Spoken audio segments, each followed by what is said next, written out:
penduduk di situ tuh sewa kontrak. Mereka juga bayar 300.000. Gimana bayarnya di sana 300.000 aja bisa, di situ 150 nggak bisa. Logikanya gimana?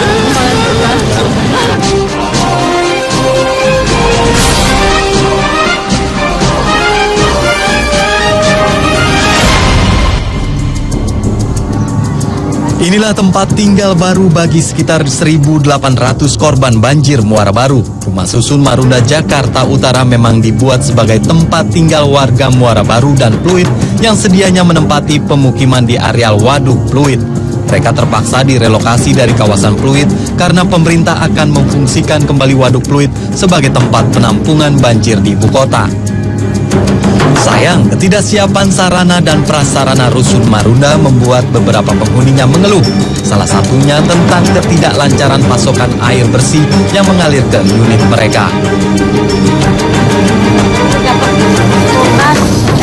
Dapat kompor sama TV doang, kulkas belum. Tempat tidur? Belum.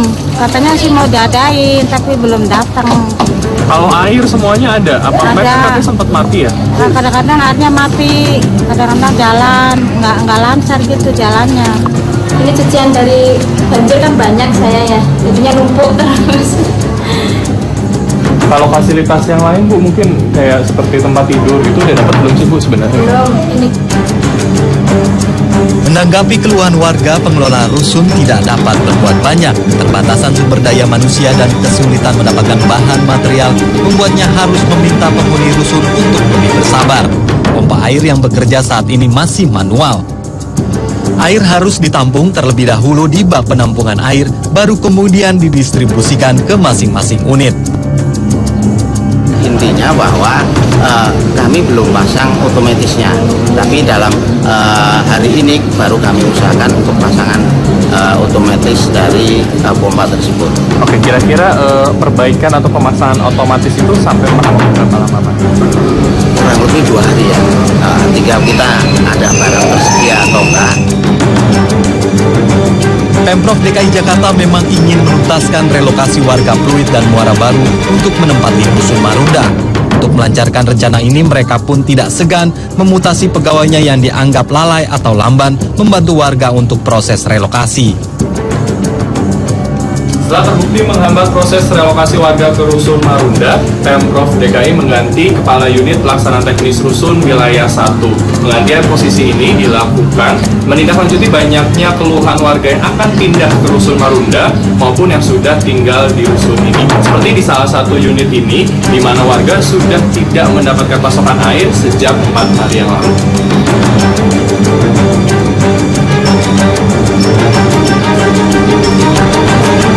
Setelah 2 bulan ditanggung oleh pemerintah Provinsi DKI, para korban banjir akan dikenai biaya sewa senilai Rp160.000 per bulan. Namun biaya ini belum termasuk biaya pemakaian listrik dan air. Pemerintah Provinsi DKI Jakarta rencananya akan merelokasi 17.000 jiwa yang semula tinggal di bantaran Waduk Pluit untuk dipindahkan ke Rusun Marunda. Relokasi warga bantaran kali ataupun waduk ke rumah susun memang sudah menjadi salah satu agenda pemerintahan Jokowi Ahok untuk membenahi ibu kota. Diperkirakan fasilitas listrik dan air di unit baru rumah susun Marunda sudah dilengkapi dalam waktu 2 minggu ke depan. Penyelesaian sisa 16 blok rumah susun yang masih dalam proses pun akan dipercepat agar warga Muara Baru dan Pluit yang sudah masuk dalam proses waiting list dapat segera direlokasi. Di Muara Baru itu 70% penduduk di situ tuh sewa kontrak. Mereka juga bayar 300.000. Gimana bayarnya di sana 300.000 aja bisa, di situ 150 nggak bisa. Logikanya gimana? Untuk sistem pengawasannya, Gubernur Jokowi memastikan bahwa penghuni rumah susun hanya dikhususkan bagi warga kelas bawah. Selain menggenjot penyelesaian fasilitas rumah susun Marunda, Pemprov juga mempersiapkan sistem transportasi penghuni rumah susun yang sebagian nelayan dengan menyediakan kapal dengan 4 jalur utama, yakni Duren Sawit, Marunda, Ancol, Muara Baru, dan Angke. Tim Liputan Trans 7.